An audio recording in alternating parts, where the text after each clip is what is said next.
নিজে অসুস্থ হলে তখন ঠিক আছে, কিন্তু যখন বাচ্চার অসুস্থ হয় তখন কোনো মা ভালো থাকতে পারে না। বিগত 1 মাস প্রায় অনেক অসুস্থ ছিল আমি আর আমার বাচ্চা। আমরা অনেক অসুস্থ ছিলাম, তাই আপনাদের সামনে অনেক ভিডিও নিয়ে আসতে পারিনি। আসসালামু আলাইকুম, কেমন আছেন সবাই? আলহামদুলিল্লাহ সবাই ভালো আছেন। আমিও আগের থেকে ভালো আছি আলহামদুলিল্লাহ। আমার বাচ্চাও মোটামুটি একটু ভালো আছে। যাই হোক, অসুস্থ থেকে ওঠার পর আসলাম তালের পিঠা বানাতে। অনেক দিন ধরে আমি অসুস্থ ছিলাম, তাই কেউ কোনো ধরনের পিঠা খেতে পারেনি। তাই ভাবলাম আজকে যখন একটু ভালো লাগতেছে সবাইকে একটু তাল পিঠা করে খাওয়াই আর আপনাদের মাঝেও শেয়ার করি। আসলে দুনিয়াতে সব কিছু ভালো লাগে, যখন নিজের সন্তান অসুস্থ হয় তখন দুনিয়াতে আর কিছুই ভালো লাগে না। আসলে নিজের সন্তানের চেয়ে মূল্যবান কোনো সম্পদ মানুষের হতে পারে না। এই সন্তান আল্লাহ তাআলা যাকে দেন না সেই জানে এই সম্পদের মূল্য কত বেশি। যাই হোক, অনেক তো কথা বললাম, এবার কাজের কথায় আসি।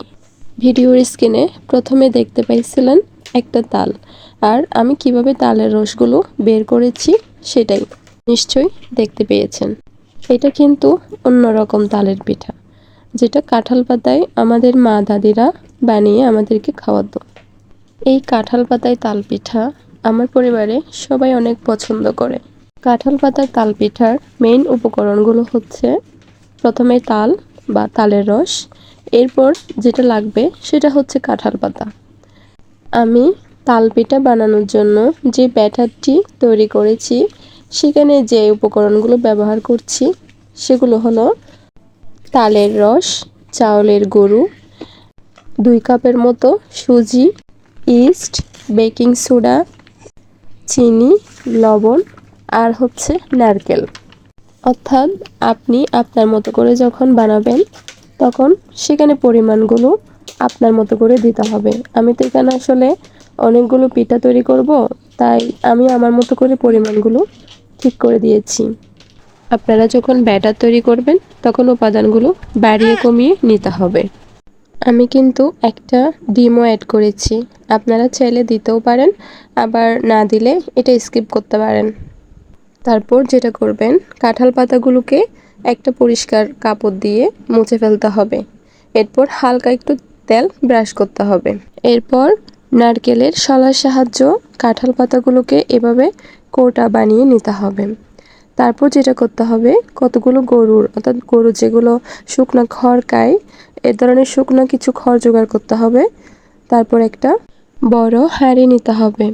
এরপর হাঁড়িতে ভালো করে ওই শুকনো খড়গুলো বিছিয়ে দিতে হবে। বেশি চাপাচাপি করা যাবে না, একটু হালকা করে বসিয়ে দিতে হবে।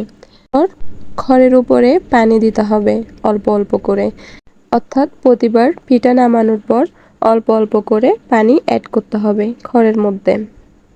হাঁড়িতে পানি আছে কি না সেটা বারবার চেক করতে হবে, আর যদি চেক না করা হয় তাহলে কিন্তু হাঁড়ি পুড়ে যাওয়ার সম্ভাবনা থাকে।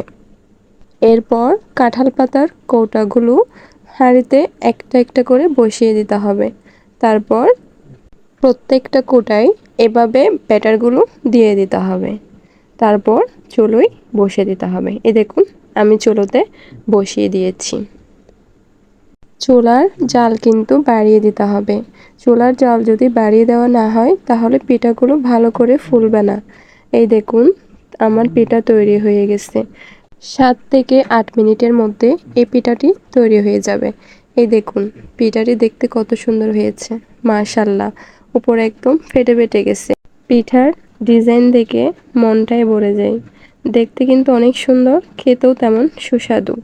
আপনারা বাড়িতে চেষ্টা করবেন এভাবে বানিয়ে নেওয়ার জন্য। সবাই ভালো থাকবেন, সুস্থ থাকবেন, আর আমাকে ভালো লাগলে আমার চ্যানেলটিকে সাবস্ক্রাইব করবেন। আসসালামু আলাইকুম।